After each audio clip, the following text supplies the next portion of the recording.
आपका SYCP आ गया या SYCT आ गया है तो CBSE से भी इजी रहता है NOS, CBSE से भी इजी। मेरा नाम है लक्ष्मण कुमार वर्मा। बच्चे स्वागत करता हूँ आपका हमारे चैनल वर्मा अकेडमी में। और बच्चों आज की वीडियो इंपॉर्टेंट है, जरूरी है, ध्यान से देखिएगा। अब बच्चे आज मैं बात करने वाला हूँ बहुत इंपॉर्टेंट टॉपिक के बारे में। देखो बच्चे, आप NOS में एडमिशन ले रहे हो, चाहे आप ऑन डिमांड एडमिशन लेने वाले हो या ले चुके हो या फिर एग्ज़ाम भी दे रहे हो। तो बच्चे अगर आपने एग्ज़ाम दिया है या दे चुके हो, ठीक है ना, तो बहुत सारे बच्चों को बच्चे बहुत सारे मिसकंसेप्शन है, ठीक है ना। मैं ट्राई करूंगा बच्चे कि जो मेन आपको मिसकंसेप्शन है NOS के बारे में, जो आपको नहीं पता है, पता होना बहुत ज़रूरी है, ठीक है ना, एडमिशन लेने टाइम और एडमिशन लेने के बाद। तो कुछ मेन इंपॉर्टेंट पॉइंट डिस्कस करूंगा, ध्यान से देखिएगा और अपने दोस्तों में शेयर भी कर सकते हैं, ठीक है। टाइम कम है आपके पास तो 1.5x पे देख लो, लेकिन देखना पूरा, ठीक है, स्किप नहीं करना, ठीक है। तो ये पूरी कहानी हो गई, ठीक है बच्चे। ये पूरा 3 पॉइंट लेके आया हूँ मैं कि भाई सबसे पहले NOS है क्या और किस बोर्ड से के बराबर है।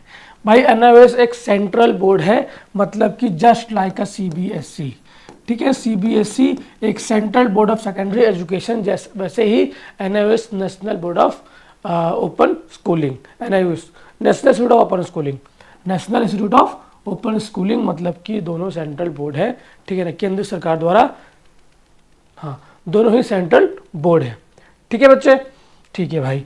हाँ अब सर मैंने NOS में एडमिशन ले लिया, लेकिन सर इसमें और क्या क्या हो सकता है। तो बच्चे यहाँ पर जब आप एडमिशन लेते हो तो क्लासेस जाने की ज़रूरत नहीं होती है।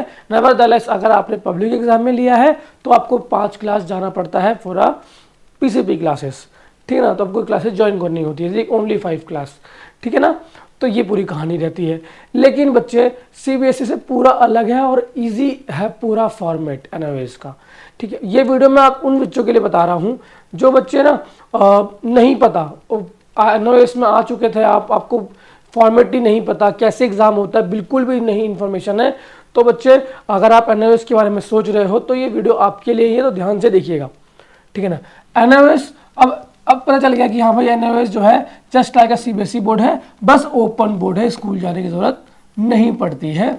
बस प्रॉब्लम ये है कि भाई आपको फिर सेल्फ स्टडी या फिर आपको कोर्स ज्वाइन करना पड़ेगा, ठीक है ना। एक्स्ट्रा आपको आपको मेंटरशिप नहीं मिलेगा और आपकी कोई भी हेल्प चाहिए NOS से रिलेटेड, आपको एडमिशन लेना है, NOS के पास 10वीं पास कर लिया, 12th कैसे लोगे, एडमिशन डायरेक्ट 12th कैसे करोगे, आपको BTech करना है, BBA करना है, BCA करना है, BA करना है, DU में एडमिशन लेना है, IGNOU में एडमिशन लेना है, कॉलेज में एडमिशन लेना है, तो नंबर आपको डिस्क्रिप्शन बॉक्स में मिल जाएगा, कॉन्टैक्ट कर लेना, कॉल कर लेना, ठीक है, ठीक है बच्चों। आगे बढ़ते हैं। फिर उसके बाद एडमिशन के बाद का प्रोसेस क्या है। भाई एडमिशन ले लिया सर, आप बच्चे आगे, आपको मैंने समझा दिया, आप समझ गए, आपने एडमिशन ले लिया। तो बच्चे एडमिशन के बाद TMA क्या है, प्रैक्टिकल क्या है, एग्ज़ाम कहाँ होंगे, कैसे होगा, ये TMA क्या होता है। TMA मतलब ट्यूटर मार्क असाइनमेंट, मतलब कि असाइनमेंट होता है TMA, ठीक है ना। तो इसको कैसे बनाना है, कब बनाना है, कहाँ अपलोड करना है, कहाँ जाकर देना है, प्रैक्टिकल फाइल कैसे बनेगा, ये सब बच्चे आपको जानना बहुत ज़्यादा ज़रूरी है। TMA के मार्क्स इंपॉर्टेंट होते हैं, प्रैक्टिकल के मार्क्स इंपॉर्टेंट होते हैं। अगर प्रैक्टिकल आप पास नहीं करते हो तो फिर आपको दोबारा री एग्ज़ाम देना पड़ता है। तो ये सब आपको जानना बहुत ज़्यादा ज़रूरी है। प्रैक्टिकल के एग्ज़ाम कितने एग्ज़ाम का होता है, TMA कितने मार्क्स का होता है, प्रैक्टिकल का पासिंग मार्क्स कितना है, बेसिक जानकारी जो आपको पता होगा। और इस बता दूं मैं आपको, ये सब आपको पता होना चाहिए, ठीक है ना। मैं आपको ऑलरेडी बहुत सारी वीडियो में बना चुका हूँ आपके लिए, हर एक टॉपिक के ऊपर, प्रैक्टिकल के ऊपर, TMA के ऊपर, ठीक है, एग्जामिनेशन के ऊपर। लेकिन बता दूं बच्चे, ये सारी बातें आप रिसर्च कर लो या फिर आप चैनल को सब्सक्राइब कर लो, एंड जब आप वीडियो को गो थ्रू करोगे तो आपको ऑलरेडी 5-7 वीडियो देखने के बाद आपको इन्फॉर्मेशन ऑलरेडी मिल जाएगा, ठीक है बच्चे। तो TMA बनाना बहुत जरूरी है, ठीक है ना, असाइनमेंट बनाना। फिर भाई अगर मैंने पास कर लिया सर, तो क्या गवर्नमेंट जॉब के लिए, कॉलेज एडमिशन के लिए एलिजिबल हूँ मैं आफ्टर NOS। सर अगर मैंने 10th कर लिया NOS से, तो क्या मैं गवर्नमेंट जॉब कर सकता हूँ क्या NOS से पास करके। सर मैंने 12th भी कर लिया, तो क्या सर कॉलेज में एडमिशन मिलेगा, सर एलिजिबल है ना, सर इंडिया से बाहर जा सकता हूँ क्या। बहुत सारे सवाल रहते हैं आपको। क्या सर इसका सर्टिफिकेट वैलिड है, क्या CBSE से अच्छा है, क्या नहीं है, बहुत सारे सवाल बच्चे। सबका answer yes, NIOS is a best board जिससे आप अच्छा कर सकते हैं और पास करके आप अपनी सारी एलिजिबिलिटी कंप्लीट कर सकते हैं, ठीक है ना। परसेंटेज तो आप पर मैटर करता है, ठीक है ना, लेकिन आपकी जो एलिजिबिलिटी है कि आप 12th पास होने चाहिए, वो डजेंट मैटर। एनआईओएस बच्चे, एनआईओएस जो है वो भारत सरकार का ही है, जस्ट लाइक आपका सीबीएसई, तो टेंशन लेने वाली बात नहीं है। हाँ, हर गवर्नमेंट जॉब में चलेगा। कॉलेज में एडमिशन चाहिए, मिल जाएगा, बस आपको एटलीस्ट पास होना पड़ेगा, ठीक है ना। हाँ, और एक बात और बच्चे, आपको पहले से पता होना चाहिए कि अगर आप प्रैक्टिकल में फेल होते हो या मिस करते हो तो फिर आप क्या करते हो, ऑन डिमांड में एग्ज़ाम दे सकते हो, ऑन डिमांड ओडी में एग्ज़ाम दे सकते हो। लेकिन जब ऑन डिमांड में एग्ज़ाम देते हो तो एक बात ध्यान रखिएगा कि 7 अगर 20 मार्क्स का पेपर है तो 7 मार्क्स तो लाने ही लाने हैं एटलीस्ट, ठीक है ना। तो आपका पास होना कंफर्म है, मतलब इतना पासिंग मार्क्स है। थ्योरी पेपर होता है, अगर बच्चे थ्योरी पेपर है तो ये कुछ 80 मार्क्स का होगा, नॉर्मल सब्जेक्ट का, लाइक फिजिक्स, केमिस्ट्री, बायोलॉजी, ठीक है, इन सब्जेक्ट का, और इसका पासिंग मार्क्स मुझे 26 मार्क्स रहेगा, और ये इतना आपको लाना ही होगा, ठीक है। तो आई होप आपको बात समझ में आ रही है।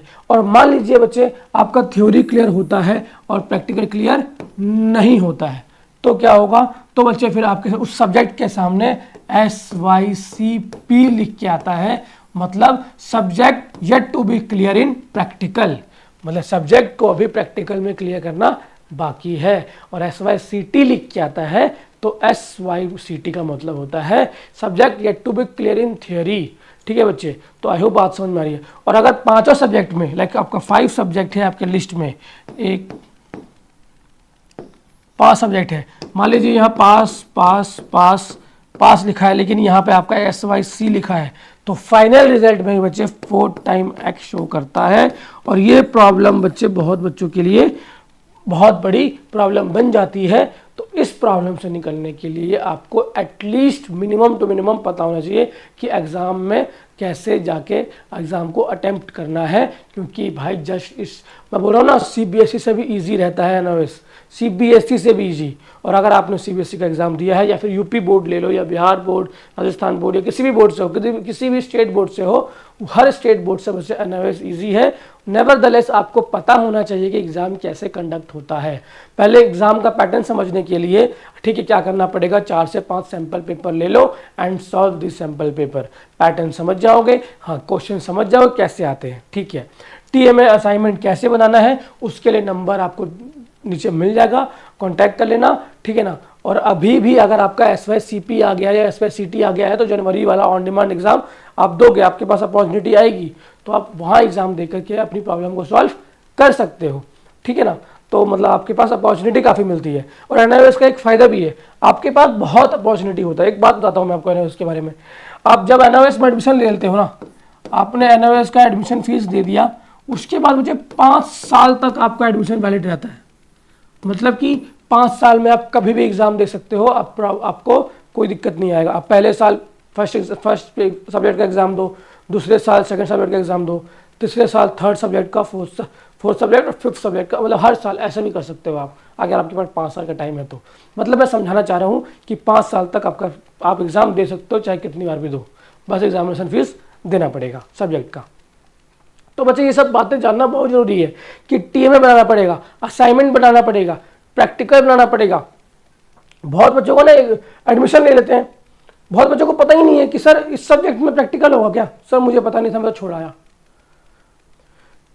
बहुत बच्चे कंप्यूटर साइंस ले लेते हैं या फिर मास कम्युनिकेशन ले लिया सब्जेक्ट, इन्वायरमेंटल साइंस ले लिया आप लोगों ने 12th क्लास में, 10th क्लास में, आपको पता ही नहीं है कि सर प्रैक्टिकल, सर आप रिप्लाई करते हो, आप भेज रहे होते हो कि सर SYCP आ गया। अरे भाई प्रैक्टिकल नहीं दोगे तो वही आएगा ना, एब्सेंट लिख के आएगा या फिर SYCP लिख के आएगा, तो आपको पता ही नहीं कि प्रैक्टिकल। तो भाई आपको बेसिक इन्फॉर्मेशन मिलना चाहिए, मिलेगा तभी आपको पता रहेगा। और इतना टफ होता भी नहीं है, आपको बस जैसा अगर जाके फाइल सबमिट करना होता है, वही आपको 10 मार्क्स 15 मार्क्स मिल जाने हैं। और अगर आप वाइवा में अच्छे परफॉर्म करते हो तो 18-19 नॉर्मली मिल जाता है सब बच्चों को, ठीक है ना। तो मतलब अगर आप प्रैक्टिकल में आप प्रेजेंट भी रहते हो फाइल के साथ तो आपको फेल कर ही नहीं सकता कोई, ठीक है। आई होप आपको बात समझ में आ रही है, ठीक है। और अगर वीडियो बच्चे आपको समझ में आ गया है तो वीडियो को आप लाइक कर देना, चैनल को सब्सक्राइब कर देना। और एक बात जान लो कि आपको TMA बनाना है अगर पब्लिक एग्जाम दे रहे हो तो। हाँ, ऑन डिमांड में TMA बच्चे नहीं होता है, ठीक है ना, TMA नहीं होता है। और ये बच्चे अगर आपको बात समझ में आ गई है, ठीक है ना, एनओएस की फीस क्या है, बस बच्चे ये सब सेकेंडरी है, लेकिन एनओएस के पैटर्न क्या है, एनओएस का बच्चे एग्ज़ाम कब होता है, रिजल्ट कब आता है, ये सब जानना बहुत ज़्यादा ज़रूरी है। जब आप एडमिशन ले रहे हो, किसी से भी ले रहे हो, आपको पूछना चाहिए कि सर कितने दिन में रिजल्ट आएगा, कब एग्ज़ाम होगा, कब सर्टिफिकेट मिलेगा, हार्ड कॉपी सर्टिफिकेट कैसे घर पे आता है, तो बाय पोस्ट आपके घर पे आ जाता है। तो ये सब बातें आपको पता होनी चाहिए, तब आप जाके एडमिशन लो, जब आपको सारा क्वेरी आपका सॉल्व करो। अगर आपके पास क्वेरी नहीं है तो भाई क्वेरी जनरेट करो, पता करो कि क्या है एनओएस, तब जाके एडमिशन लो। मुझे विदाउट इन्फॉर्मेशन आप एडमिशन लोगे तो फिर फंस जाओगे, क्योंकि फिर आपको 6 महीना 1 साल तो सिर्फ जानने में लग जाएगा कि एनओएस क्या है, ठीक है ना, कैसे पास होना है, कैसे पढ़ना है। तो आई होप आपको बात समझ में आ गई है। अगर बात समझ में आ गई है तो वीडियो को लाइक कर देना, चैनल को सब्सक्राइब कर देना। मिलता हूँ नेक्स्ट वीडियो में, तब तक के लिए बच्चे जय हिंद बच्चे।